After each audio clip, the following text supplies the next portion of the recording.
Salut à tous et bienvenue sur ma chaîne. Et comme vous le voyez, aujourd'hui je ne suis pas toute seule, je suis avec ma meilleure amie Emma et on va répondre ensemble aux questions que vous nous avez posées sur l'endométriose. C'est parti. Comme vous venez de le voir, on a commencé cette vidéo ensemble, mais vous allez avoir une partie juste avec moi parce que tout simplement j'ai eu de gros soucis techniques. Du coup, pour vous permettre quand même de voir cette vidéo qui est très importante pour moi et vu que ma meilleure amie n'est pas disponible tout de suite et qu'il faut absolument que je monte cette vidéo aujourd'hui, je vais répondre aux quelques questions qui ont été du coup effacées toute seule et ensuite nous reprendrons avec ma meilleure amie. La première question qu'on nous a posée, c'est quoi l'endométriose? L'endométriose, c'est le fait que le sang des règles ne s'écoule pas correctement mais qu'il remonte à des endroits auxquels il ne devrait pas. Combien de temps avez-vous mis pour savoir que vous aviez une endométriose? Donc pour Emma, ça a été environ une dizaine d'années et pour moi également. À savoir que c'est la moyenne pour ce qui est de trouver cette maladie. Tout simplement parce que c'est une maladie qui est très dure à détecter ou plutôt que les médecins ont beaucoup de mal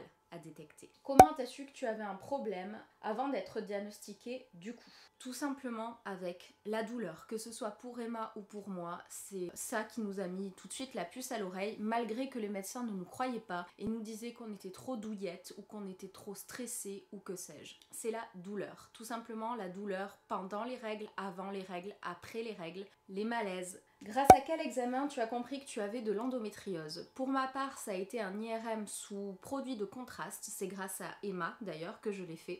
Tout simplement parce qu'elle m'a forcé entre guillemets à aller chez le médecin parce qu'elle comprenait les symptômes que j'avais mais elle avait besoin d'être sûre et pour ça il fallait faire un IRM de contraste. Et pour la petite histoire, sur le compte rendu de l'IRM, le médecin a mis que je n'avais pas d'endométriose mais de l'adénomiose, ce qui est exactement la même chose en fait. C'est juste que l'endométriose, le sang se met en dehors de l'utérus et l'adénomiose, le sang reste dans l'utérus mais fait tout aussi mal. Du coup, c'est comme s'il disait que je n'avais pas un rhume mais une angine. Vous voyez ce que je veux dire? Emma, on lui a découvert l'endométriose grâce à une célioscopie exploratrice et c'est à ce moment-là que le médecin s'est rendu compte qu'en fait, il y avait beaucoup de monde là-dedans. Quel traitement prends-tu? Donc, à savoir pour ma part qu'en ce moment je ne suis pas sous traitement. J'ai pris pendant 5 ans des pilules en continu tout simplement pour arrêter mes règles. Sauf que au bout d'un certain temps, le corps s'habitue, les saignements reviennent, les douleurs avec. Et je n'en pouvais tout simplement plus de prendre en continu des pilules. Donc j'ai décidé d'arrêter.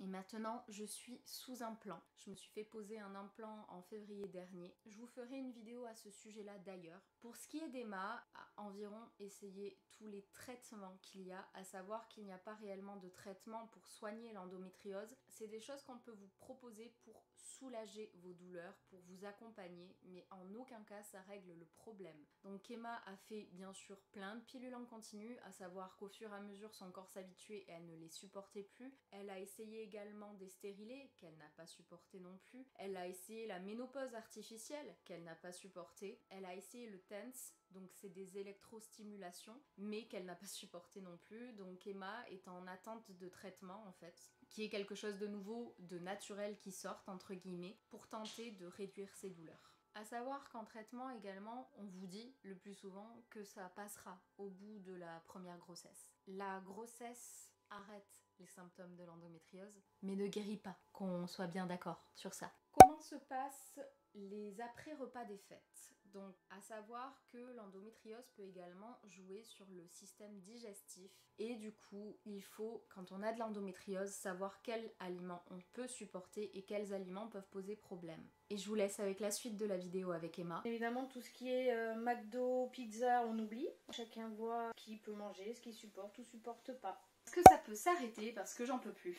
Non, ça ne s'arrêtera pas. Tu peux avoir des moments de répit, soit parce que tu trouves un traitement adapté, ça peut te soulager, soit parce que tu es enceinte et encore que malheureusement ça tire beaucoup, grossesse, donc non, ne guérit pas l'endométriose, peut la mettre au repos vu que c'est des hormones naturelles. Vous sentez l'énervement ou pas là? Elle a trop entendu ça!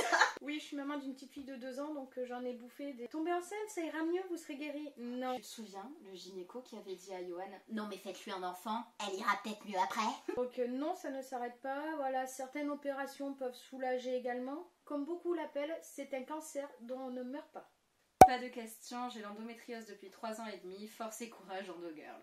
Bon, écoutez, on arrive à la fin des questions que vous nous avez posées. Moi, tout ce que j'ai à vous dire, c'est que si vous avez des règles douloureuses, pas les petites crampes, parce que ton corps il saigne, c'est normal d'avoir des légères crampes. Mais quand vous commencez à avoir trop mal, que vous êtes obligé de vous stopper, parce que vous ne pouvez plus réfléchir sous la douleur, ne croyez pas les gens, que ce soit les médecins, vos parents, vos proches, c'est pas normal d'avoir mal pendant ces règles. Vous avez le droit d'avoir mal, c'est pas dans votre tête parce que ça, on l'a entendu.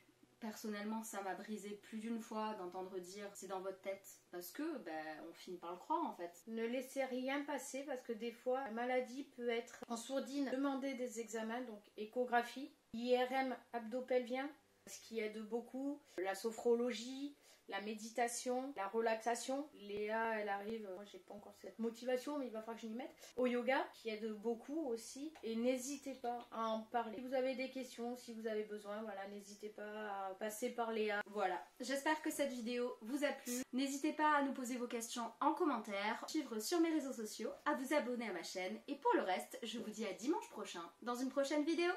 Salut!